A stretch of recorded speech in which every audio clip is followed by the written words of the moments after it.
Hello everyone.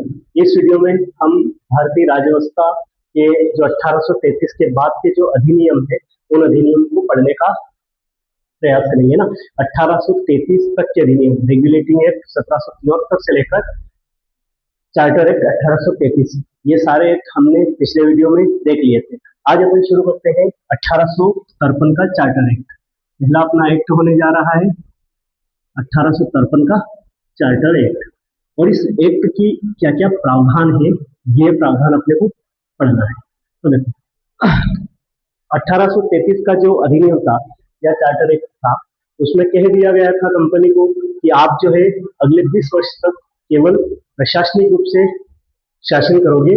कोई भी जो व्यापारिक काम जो आप कर रहे थे, व्यापार जो कर रहे थे, वो व्यापार नहीं करोगे। आप व्यापार पर एकाधिकार नहीं है और कुछ भी नहीं करना है। आपको विशुद्ध रूप से एक प्रशासनिक इकाई के तौर पर ब्रिटेन की सरकार की एक प्रतिनिधि के रूप में आपको शासन करना है, ये कह दिया गया था। ठीक है, 1833 में कि अगले 20 वर्ष तक जो है आप ही शासन करेंगे। लेकिन 1853 का चार्टर एक्ट, इसमें पहला प्रावधान यही किया गया था कि ब्रिटिश ईस्ट इंडिया कंपनी के शासन की समय सीमा निश्चित नहीं। मतलब ब्रिटिश ईस्ट इंडिया कंपनी को बता दिया गया था कि ठीक है, आप अभी भी शासन करोगे, लेकिन कब तक शासन करोगे ये फिक्स नहीं है। हम जब भी हमारा मन होगा हम आपको बता देंगे और हम शासन करने लग जाएंगे। तो ब्रिटिश ईस्ट इंडिया कंपनी के शासन की समय सीमा निर्धारित नहीं। पहला काम तो ये किया गया। ठीक है, सेकेंड काम ये किया गया कि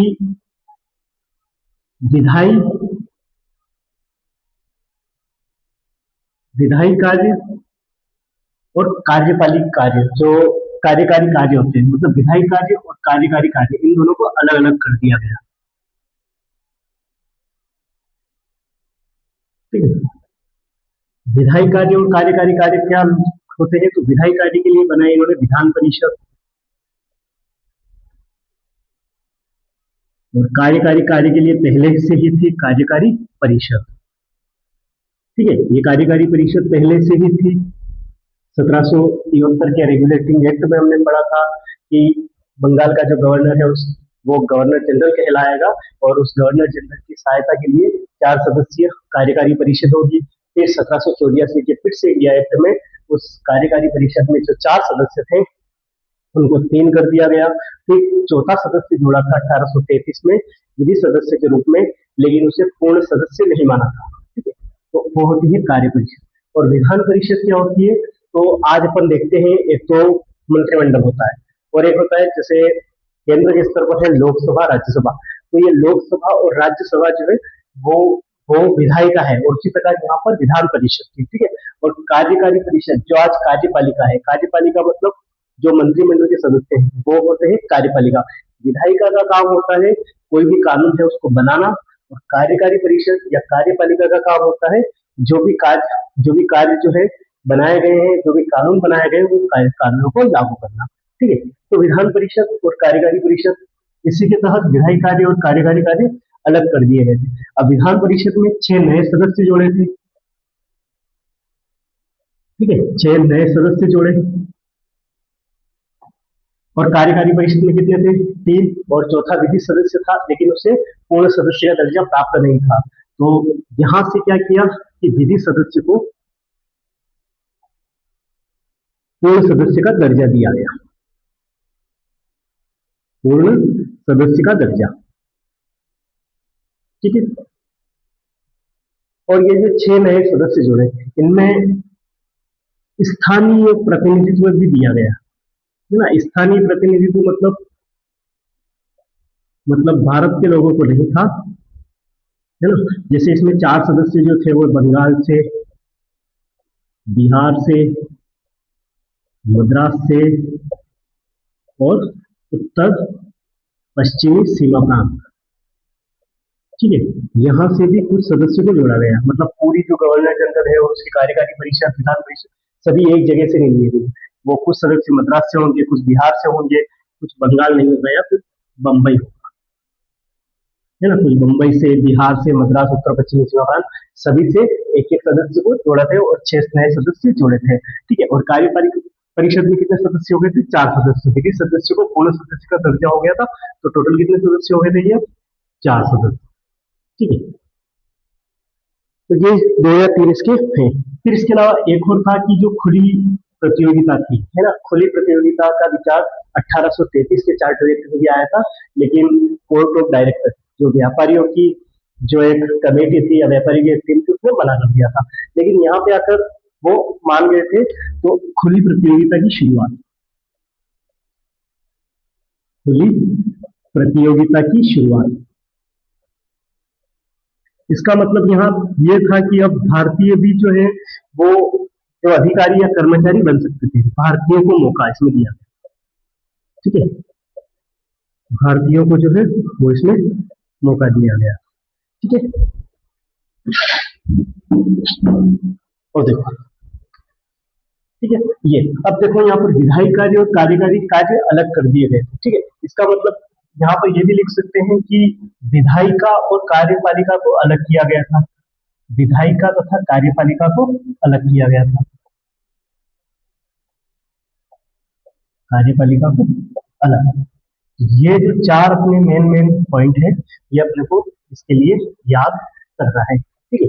1853 का चार्टर एक्ट पहले ही कहा बोल दिया कि ब्रिटिश ईस्ट इंडिया कंपनी के शासन की समय सीमा निर्धारित नहीं, मतलब British east India company Bharat पर कब तक शासन करेगी ये इसकी कोई गारंटी नहीं है। अगले 2 वर्ष, 3 वर्ष, 5 वर्ष, जब तक अच्छा चल रहा है तब तक आप शासन करोगे, उसके बाद आपका शासन हटा दिया जाएगा और ताज का शासन लाया जाएगा। तो ताज का शासन फिर विधायी कार्य और कार्यकारी कार्य को अलग किया गया, मतलब विधानसभा अलग हो गई और जो मंत्री परिषद है वो अलग हो गई। विधायी कार्य के लिए विधान परिषद थी। ठीक है। विधान परिषद में क्या होंगे? जो भी नए कानून आएंगे वो सिर्फ वहां पर बनाए जाएंगे। ठीक है। कानून बनाए जाएंगे वो सब होगा। और कार्यकारी परिषद क्या होगी? जो कानून बने हैं उन कानून को सही प्रकार से लागू किस प्रकार किया जाए, उसके लिए कार्यकारी परिषद थी। और विधान परिषद में 6 नए सदस्य जोड़े गए। कितने सदस्य जोड़े गए? 6 नए सदस्य। और उनको उन नए सदस्यों में स्थानीय प्रतिनिधित्व दिया गया। स्थानीय प्रतिनिधित्व का मतलब है कि कुछ लोग बंबई से होंगे, कुछ बिहार, मद्रास, उत्तर पश्चिमी सीमा प्रांत, सभी से एक एक दो दो लोगों को वहां से भी लाएंगे। ऐसे करके 6 नए सदस्य जोड़ेंगे। फिर कार्यकारी परिषद में 3 सदस्य थे। विधि सदस्य के रूप में 1833 में लॉर्ड मेकाले को जोड़ा तो था, लेकिन उसे पूर्ण सदस्य का दर्जा नहीं दिया गया था। तो यहाँ से विधि सदस्य को पूर्ण सदस्य का दर्जा भी दे दिया गया था।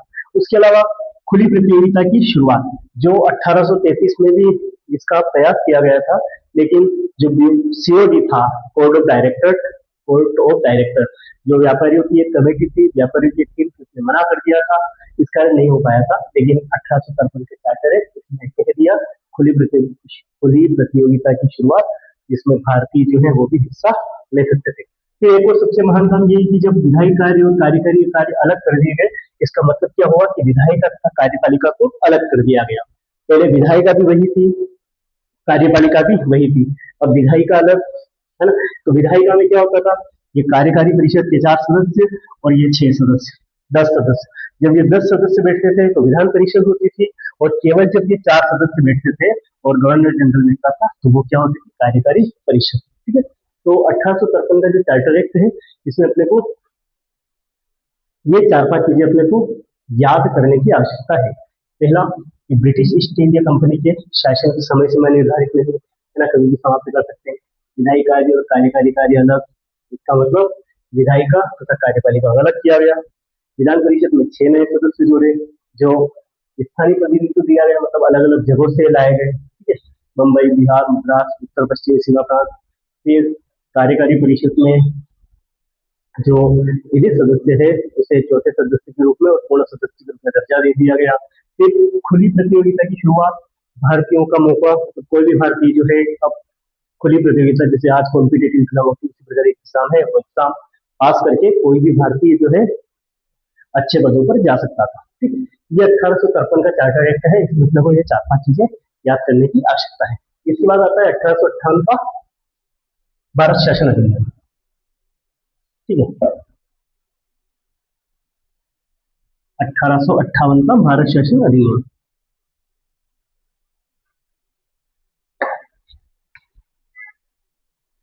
1858 का भारत शासन अधिनियम।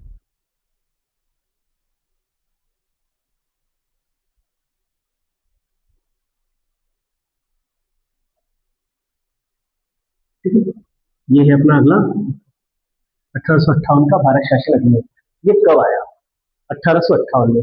1858 में जब आया, उससे पहले 1857 में प्रथम स्वतंत्रता संग्राम हो चुका था, और प्रथम स्वतंत्रता संग्राम में ब्रिटिश ईस्ट इंडिया कंपनी की एक हार तो नहीं हुई थी, लेकिन एक उन्हें बहुत बड़ा झटका भी लगा था कि अगर ये भारतीय एक साथ आ गए तो हमें कभी भी यहाँ से भगा सकते हैं, है ना। और ब्रिटिश सरकार को भी लगने लग गया था कि अब जो है वो ब्रिटिश ईस्ट इंडिया कंपनी के हाथ में नहीं है, अगर ये ऐसे ही करते रहे तो फिर हमें यहाँ से भागना पड़ेगा। इसके लिए उन्होंने क्या किया कि यहाँ से 1858 का भारत शासन अधिनियम जो है, इसमें इन्होंने भारत में कोई चेंज नहीं किया। जितना भी चेंज करना था उन्हें ब्रिटेन में करना था, और उनकी जो संरचना है उसमें चेंज करना था, और वही इन्होंने किया। सबसे पहले ये पहला तो काम यही किया कि ब्रिटिश ईस्ट इंडिया कंपनी, बीईआई से ना, ब्रिटिश ईस्ट इंडिया कंपनी का शासन समाप्त। ठीक है, यहाँ पर ब्रिटिश ईस्ट इंडिया कंपनी का शासन जो है वो समाप्त कर दिया गया, और किसका शासन शुरू हो गया? ताज का शासन, है ना, ब्रिटिश क्राउन जो है उसका शासन। और भारत जो है अब क्या बन गया? भारत प्रत्यक्ष उपनिवेश बन गया ब्रिटेन का। भारत जो है वो ब्रिटेन का उपनिवेश बन गया। ठीक है, अब जो है वो राज कौन करेंगे भारत पर? ब्रिटेन की सरकार करेगी, है ना, ब्रिटिश सरकार करेगी। अब ब्रिटिश ईस्ट इंडिया कंपनी का शासन जो है वो समाप्त हो गया। और जैसे ही ब्रिटिश ईस्ट इंडिया कंपनी का शासन समाप्त हुआ, तो वो जो कोर्ट ऑफ डायरेक्टर थे उनका क्या काम, है ना, वो तो व्यापारी थे, और वो ब्रिटिश ईस्ट इंडिया कंपनी जाते थे, तो उनका क्या काम अब? तो यहाँ से दूसरा पॉइंट यही किया गया कि बीओसी तथा सीओडी दोनों को समाप्त, है ना। सीओडी का काम खत्म हो गया, तो दोनों को ही समाप्त कर दिया इन्होंने, है ना। सीओडी में कौन होते थे? कंपनी के डायरेक्टर, है ना, कोर्ट ऑफ डायरेक्टर। और बीओसी में कौन होते थे? Board of controller. इसमें कौन होते थे? ब्रिटिश मंत्रिमंडल के सदस्य। तो इसको भी समाप्त कर दिया गया, और इसका कुछ काम नहीं था। ठीक है, इसको तो वैसे ही हटाना था सीओडी को, क्योंकि जब ब्रिटिश ईस्ट इंडिया कंपनी का शासन समाप्त हो गया, कंपनी ही नहीं रही, तो सीओडी का क्या काम? तो इसको हटा दिया गया। ठीक है, इसको भी हटा दिया गया बीओसी को। तो इसकी जगह इसे तो लाना था, कौन जो है भारत के शासन पर नियंत्रण करेगा और कौन उस पर नजर रखेगा, है ना, किसी को तो लाना था। तो इसके लिए किसको लाए? एक नया पद प्रेजेंट किया इन्होंने, नया पद। कौन सा नया पद लाया? ये भारत का राज्य सचिव, भारत का राज्य सचिव। ठीक है, ये राज्य सचिव, भारत का राज्य सचिव होता था। ये कौन होता था? ये राज्य सचिव जो है वही, जहां यहाँ पर ब्रिटिश मंत्रिमंडल के सदस्य थे, तो यहाँ पर भी ये जो था भारत का राज्य सचिव, ये कौन था? ब्रिटिश मंत्रिमंडल का सदस्य, ब्रिटिश मंत्रिमंडल का सदस्य। ठीक है, ब्रिटिश मंत्रिमंडल का सदस्य होता था। अब ये भारत का राज्य सचिव है, तो ये अकेले भी काम कैसे करेगा? तो इसकी सहायता के लिए भी एक परिषद बनाई गई, सहायता के लिए 15 सदस्यीय परिषद बनाई गई। क्या बनाई गई? 15 सदस्यीय परिषद। ठीक है, इस परिषद के सहायता से जो है वो भारत का राज्य सचिव भारत पर शासन करता था। फिर एक चौथा पॉइंट ये किया कि देखो, भारत में भी कौन होता था? भारत का गवर्नर जनरल, है ना। भारत का कौन होता था? Governor general. ये कब से हुआ था गवर्नर जनरल? 1833 से। 1833 से पहले इसको क्या बोलते थे? बंगाल का गवर्नर जनरल। ठीक है, 1833 में बंगाल के जो गवर्नर जनरल था उसको भारत का गवर्नर जनरल बोला जाने लगा। और इस 1858 का भारत शासन अधिनियम, उसके तहत जो भारत का गवर्नर जनरल था वो अब क्या कहलाएगा? वो कहलाएगा भारत का वायसराय। क्या कहलाएगा? भारत का वायसराय। ठीक है, इसको अपन कहेंगे भारत का वायसराय। और प्रथम कौन है इसकी अपन बात करें तो ये था लॉर्ड कैनिंग, लॉर्ड कैनिंग। ठीक है, भारत का गवर्नर जनरल जो क्या कहलाएगा? भारत का वायसराय। और ये प्रथम वायसराय कौन बना? Lord Canning. और ये लॉर्ड कैनिंग किसके शायद, मतलब लॉर्ड कैनिंग जो है वो ब्रिटेन में किसको सूचनाएं देगा या किसको जानकारी देगा, तो उस किसको देगा, भारत का राज्य सचिव। और भारत का राज्य सचिव भी अकेले कुछ काम नहीं कर पाएगा, तो उसके लिए 15 सदस्यीय परिषद का गठन किया गया। ठीक है,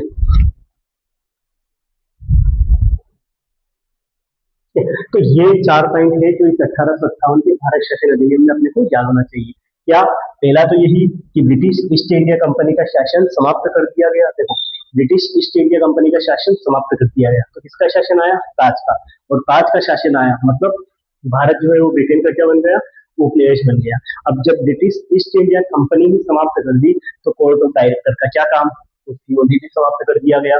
और सीओडी समाप्त किया तो उसके साथ बीओसी भी समाप्त कर दिया गया। और बीओसी की जगह एक नया पद लेकर आए, कौन सा, भारत का राज्य सचिव। ठीक है, भारत का राज्य सचिव।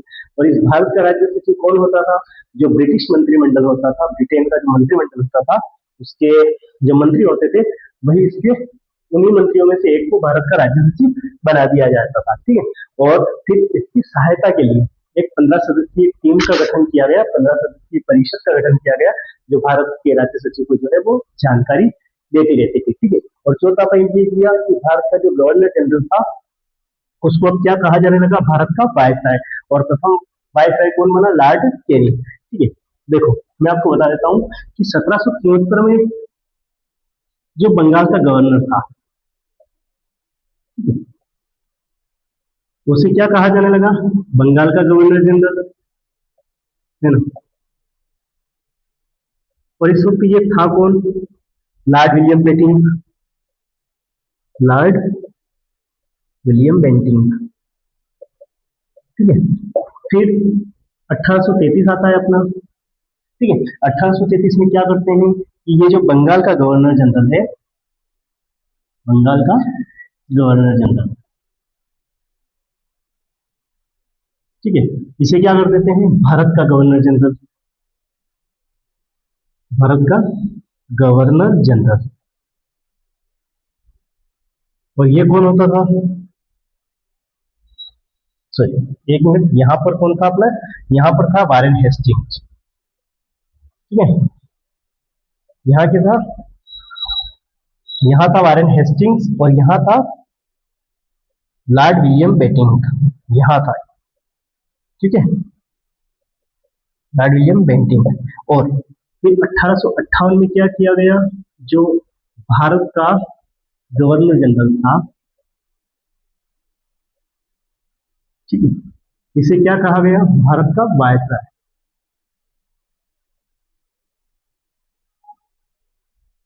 और यहां पर कौन बना, लॉर्ड कैनिंग। ठीक है, ये 3-4 चीजें अपने को याद रखें। तो बंगाल का गवर्नर 1774 तक बंगाल का गवर्नर था। बंगाल के गवर्नर को क्या कहा जाने लगा, बंगाल का गवर्नर जनरल, 1774 के रेगुलेटिंग एक्ट के तहत कहा जाने लगा। तो पहला कौन था गवर्नर जनरल बंगाल का, लॉर्ड वारेन हेस्टिंग्स। फिर 1833 में क्या किया, तो बंगाल का गवर्नर जनरल था, उसको भारत का गवर्नर जनरल बोला जाने लगा। और पहला भारत का प्रथम गवर्नर जनरल कौन था, लॉर्ड विलियम बेंटिंक। फिर 1858 इस वाले अधिनियम में जो भारत का गवर्नर जनरल है, उसे क्या कहा जाने लगा, भारत का वायसराय। और प्रथम भारत का वायसराय कौन था, लॉर्ड कैनिंग। तो इसे प्रश्न पूछ सकते हैं कि बंगाल का प्रथम governor general Lord Warren Hasting, Bharat का प्रथम governor general Lord William Bentinck और भारत का प्रथम वायसराय तो लॉर्ड कैनिंग। ठीक है, ये 1858 में बना था। ठीक है, तो 1858 में ये 4 चीज अपने को याद होना चाहिए। ठीक है, इसके अलावा अगला अधिनियम है वो है अपना 1861 का भारत परिषद अधिनियम। ठीक है, 1861, 1892। आप अन्य किताबों में देखेंगे तो उसमें 1876, 78 में भी ये कहा गया कि इस अधिनियम के तहत इसको साम्राज्य घोषित किया गया, वो भी आप पढ़ सकते हैं, बाकी वो इतने इंपॉर्टेंट नहीं है। ठीक है, तो अगला है अपना 1861 का भारत परिषद अधिनियम।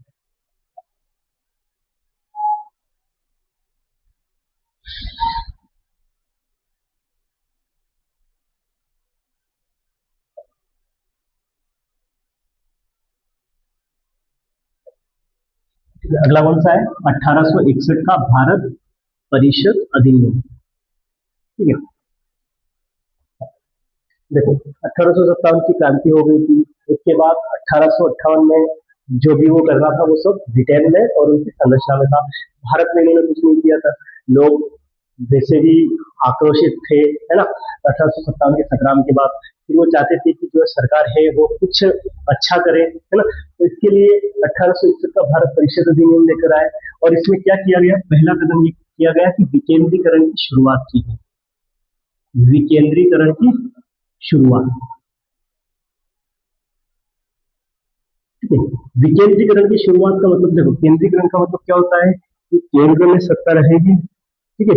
सत्ता कहाँ रहेगी, केंद्र में, ठीक है, उसको कहते हैं, ये होता है केंद्रीकरण। जैसे सत्ता जो है वो ऊपर से नीचे की, मतलब एक आदमी है उससे सत्ता सब तरफ जाती है, वो होता है केंद्रीकरण, ठीक है। सत्ता एक ही हाथ में होती है, फिर यहाँ यहाँ लोग होते हैं, यहाँ लोग होते हैं, यहाँ लोग होते हैं, सत्ता यहाँ होता है। लेकिन विकेंद्रीकरण में क्या होता है कि सत्ता यहाँ से यहाँ यहाँ यहाँ नीचे तक पहुंच जाती है, उसको विकेंद्रीकरण कहते हैं। जैसे आज भारत में विकेंद्रीकरण है, हमारे गांव लेवल पर भी, गांव लेवल पर भी ग्राम पंचायत के सरपंच होते हैं, फिर जिला लेवल पर होते हैं, है ना। ऐसे सत्ता जो है वो ऊपर से लगाकर नीचे तक आ रही है, तो इसको कहते हैं विकेंद्रीकरण। और केंद्रीकरण, जैसे आपने देखा होगा अमेरिका, अमेरिका में कौन है, जो राष्ट्रपति होता है, यूएस का प्रेसिडेंट होता है, वही मेन होता है, तो वहां पर केंद्रीकरण है।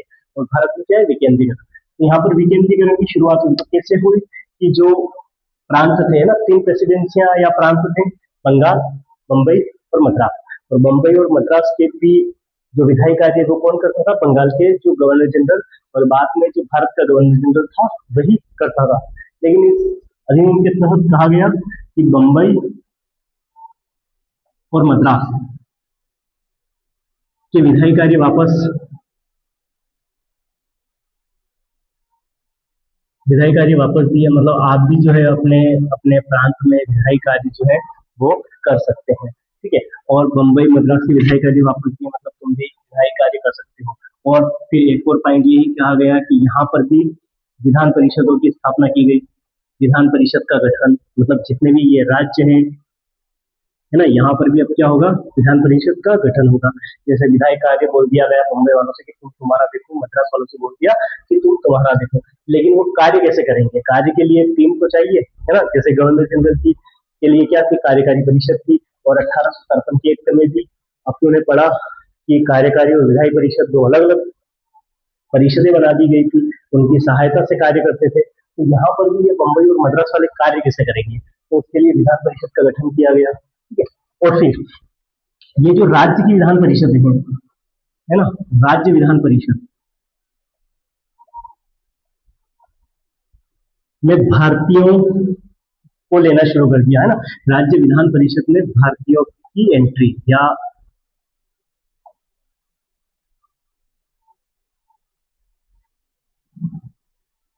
भारतीयों को लेना शुरू, है ना, मतलब भारत के लोगों को भी यहाँ पर ले सकते थे, विधान परिषद में शामिल कर सकते थे, या भारतीयों को शामिल लिख सकते थे, है ना, भारतीयों को शामिल। और पहली बार तीन भारतीयों को शामिल किया गया था, है ना। तीन भारतीय जो थे उनको राज्य की विधान परिषद में शामिल किया गया।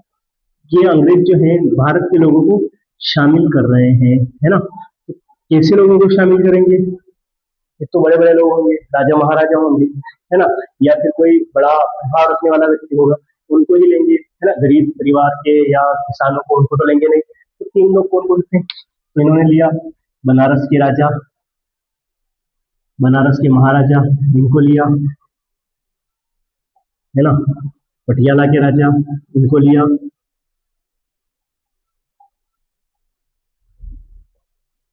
और एक लिया सर दिनकर राव, है ना, सर दिनकर राव को। ये तीन जो भारतीय हैं, इनको पहली बार राज्य विधान परिषद में लिया गया। काय में लिया गया, राज्य विधान परिषद में। और राज्य विधान परिषद में लिया गया, ठीक है। कौन कौन थे, बनारस के महाराजा, पटियाला के राजा और सर दिनकर राव। सर जो है एक ब्रिटेन की बहुत बड़ी उपाधि है, ठीक है, तो उनको लिया गया था, ठीक है। और इनको लेने के साथ ही क्या किया, ये जो भारतीय है, भारतीयों को कानून बनाने की प्रक्रिया से जोड़ा गया।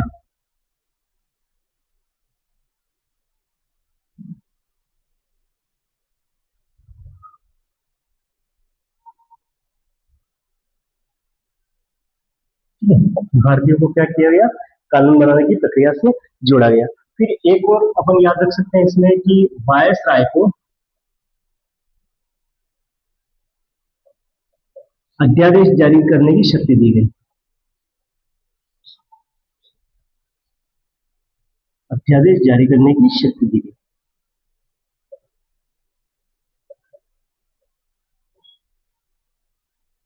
ठीक है, देखो 1861 में क्या किया गया भारत परिषद अधिनियम में, विकेंद्रीकरण की शुरुआत। विकेंद्रीकरण की शुरुआत का मतलब होता है कि पहले जो भी करता था वो भारत का गवर्नर जनरल जो था वो पूरे भारत के लिए कानून बनाता था, विधि निर्माण वही करता था। लेकिन विकेंद्रीकरण से क्या हुआ कि बम्बई वाले बम्बई में क्या चल रहा है वो उसका वो करेंगे, बिहार वाले बिहार का देखेंगे, मद्रास वाले मद्रास का देखेंगे, ऐसे करके विधायी कार्य वापस दे दिए गए उनको। और इसी तरह विकेंद्रीकरण की शुरुआत है। अब वो कार्य करेंगे तो कैसे करेंगे, तो राज्यों में विधान परिषद का गठन किया गया। ठीक है, और फिर राज्य विधान परिषद में पहली बार भारतीयों को भी जोड़ा गया। कितने भारतीयों को जोड़ा, 3 भारतीयों को। कौन कौन, बनारस के राजा, बनारस के महाराजा, पटियाला के राजा और सर दिनकर राव। इन 3 जनों को जोड़ा, और इन 3 जनों को जोड़ा मतलब भारतीयों को कानून बनाने की प्रक्रिया से भी जोड़ दिया गया। फिर एक और, वायसराय को अध्यादेश जारी करने की शक्ति, है ना। अध्यादेश का मतलब क्या होता है वो आगे के चैप्टर में हम जब संविधान में आगे हम पढ़ेंगे तो राष्ट्रपति वाले में भी पढ़ेंगे, क्योंकि भारत में भी राष्ट्रपति को जो है वो अध्यादेश जारी करने की शक्ति है, राज्यपाल को भी अध्यादेश जारी करने की शक्ति है। तो ये अध्यादेश होता क्या है वो अपन आगे पढ़ेंगे। ठीक है, फिर एक और इन्होंने किया था, पोर्टफोलियो प्रणाली की शुरुआत की थी। पोर्टफोलियो प्रणाली की शुरुआत,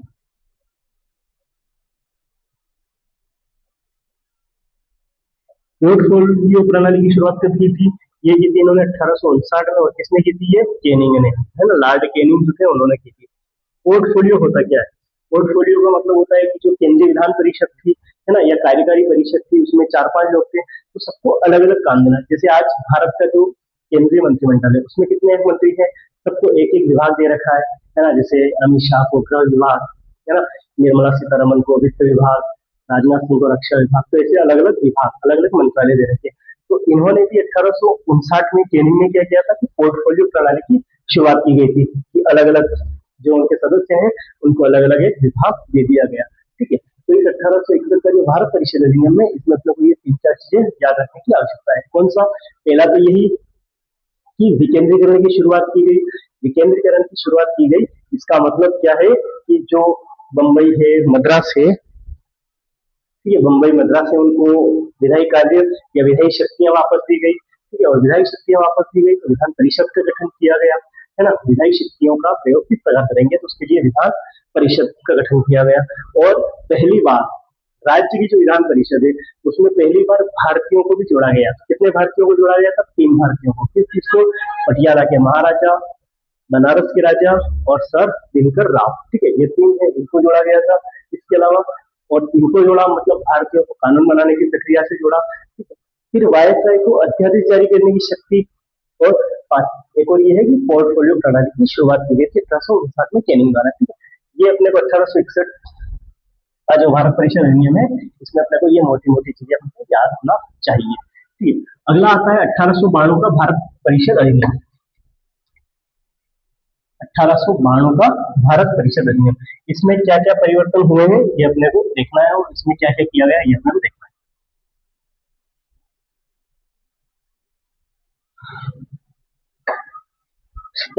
सबसे पहला तो यही काम किया गया कि अभी तक 3 लोगों को जोड़ दिया गया था। ठीक है, अब क्या किया उन्होंने कि केंद्रीय और प्रांतीय विधान परिषद, अब क्या करेंगे ये, है ना, पहले 3 लोगों को जोड़ा, अब और बहुत सारे लोगों को जोड़ेंगे। इसके अलावा अब पहले कानून बनाने की प्रक्रिया से जोड़ दिया गया था, तो अब क्या करेंगे, अब और कुछ नया करेंगे। जैसे बजट पर बहस करने की अनुमति दे देंगे, बजट पर प्रश्न पूछने की अनुमति देंगे, लेकिन पूरक प्रश्न पर नहीं पूछ सकते, है ना, इसमें ये नहीं करेंगे। फिर इसके अलावा और क्या कर सकते हैं कि जो प्रतिनिधित्व है वो बहुत कम लोगों को देंगे, और जो अमीर वर्ग होगा उसी से प्रतिनिधित्व करवाएंगे। ठीक है, तो पहला तो यही है कि और केंद्रीय और प्रांतीय विधान परिषदों में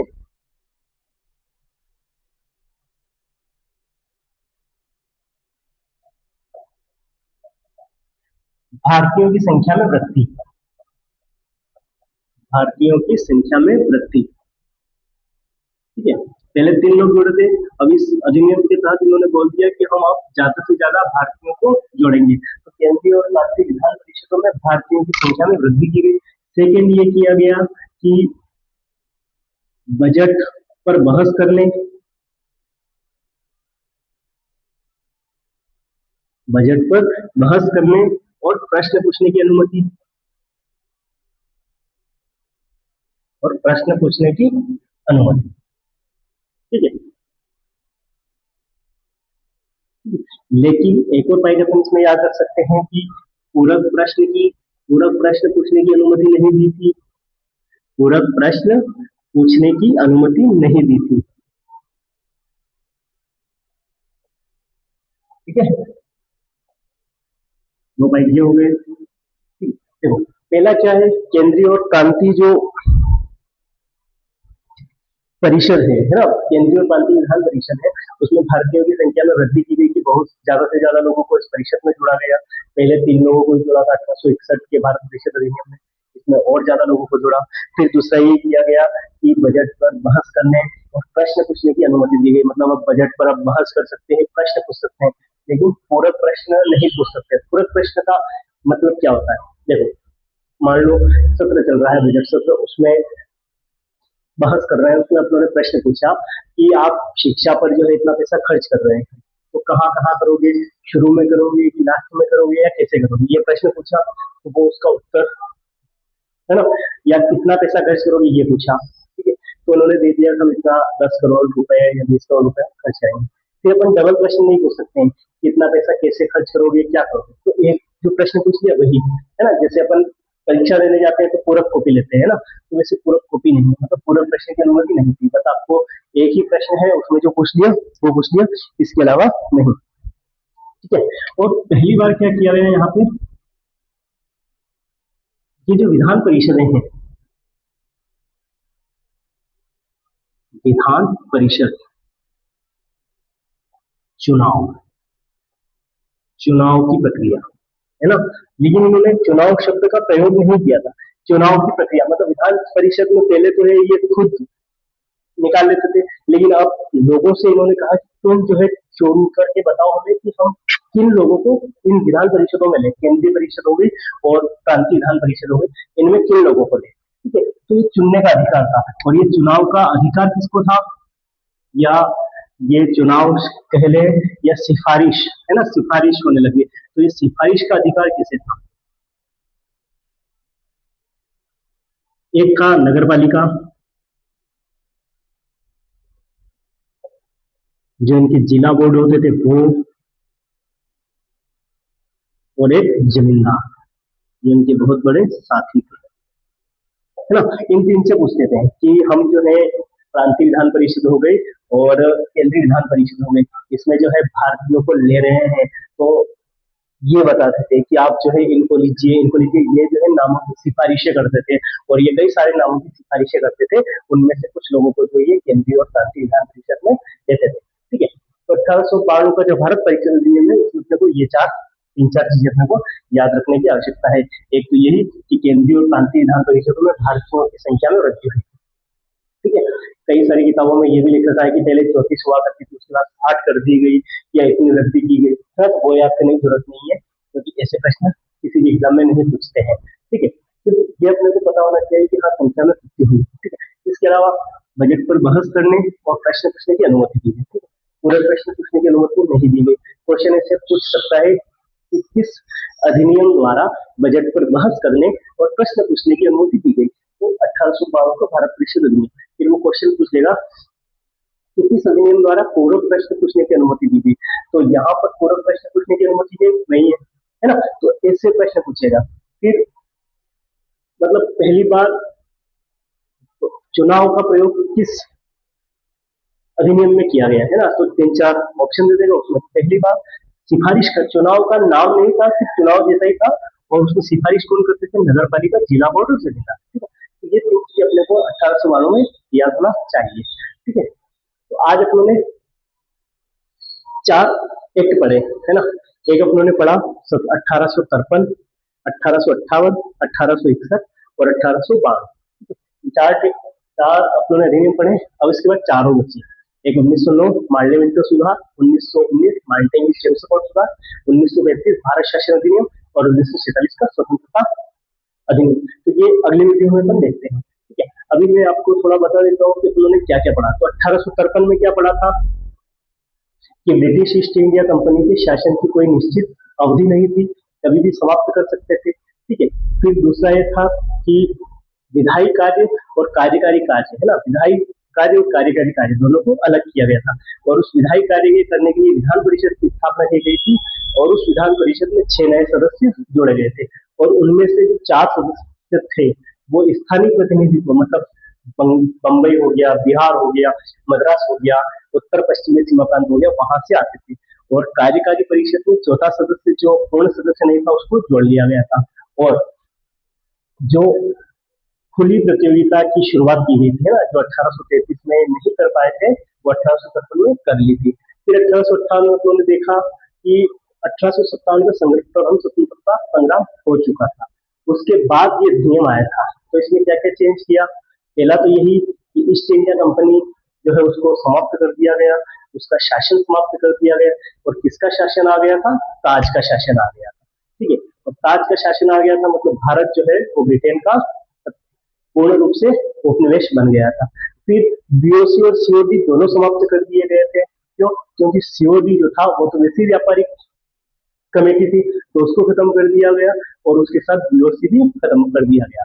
तो आपको पता होगा कि ये बीओसी और सीओडी किस अधिनियम द्वारा शुरू किए गए थे ना, दोहरे प्रशासन की नींव। ये दोहरे प्रशासन की नींव कि ये बीओसी जो था वो बोर्ड ऑफ कंट्रोलर था है ना, राजनीतिक मामलों के लिए, और सीओडी जो बोर्ड ऑफ डायरेक्टर था वो व्यापारिक मामलों के लिए था।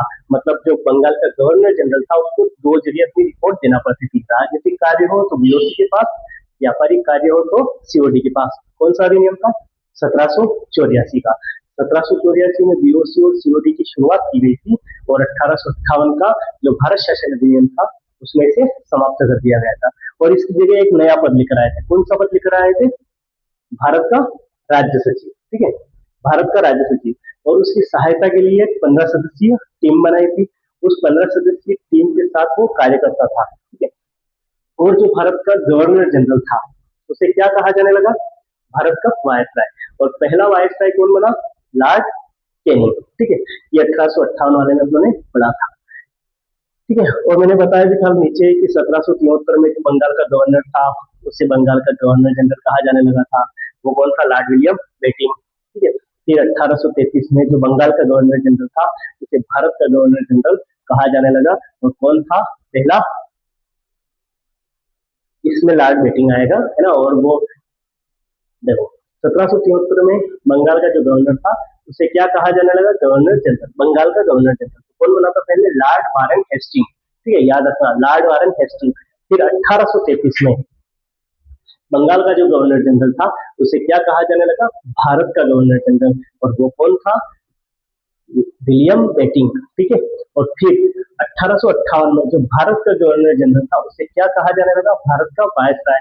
और भारत का वायसराय, पहला वायसराय कौन था? Lord Canning. ठीक है, फिर उसके बाद 1861, ठीक है, विधान परिषदों में, राज्य की विधान परिषदों में भारतीयों को जोड़ा जाने लगा। ठीक है, विकेंद्रीकरण की शुरुआत की गई।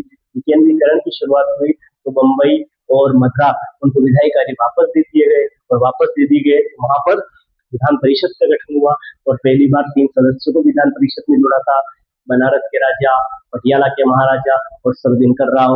और इसी के साथ उन्होंने भारतीयों को जो है वो कानून बनाने की प्रक्रिया में शामिल कर लिया था। ठीक है, और फिर एक और ये था कि जो वायसराय था उसको अध्यादेश जारी करने की शक्ति दी गई थी 1861 के एक्ट के तहत। फिर 1892 में केंद्रीय और प्रांतीय विधान परिषदों में संख्या बढ़ाई गई। ठीक है, बजट पर बहस करने का और प्रश्न पूछने का अधिकार दिया गया, लेकिन अपन पूरा प्रश्न नहीं पूछ सकते थे। फिर एक और ये है कि पहली बार विधान परिषद में चुनाव की प्रक्रिया अपनाई गई, लेकिन वो चुनाव मतलब चुनाव शब्द का प्रयोग नहीं किया था, लेकिन चुनाव जैसा था उसमें सिफारिश कर सकते थे।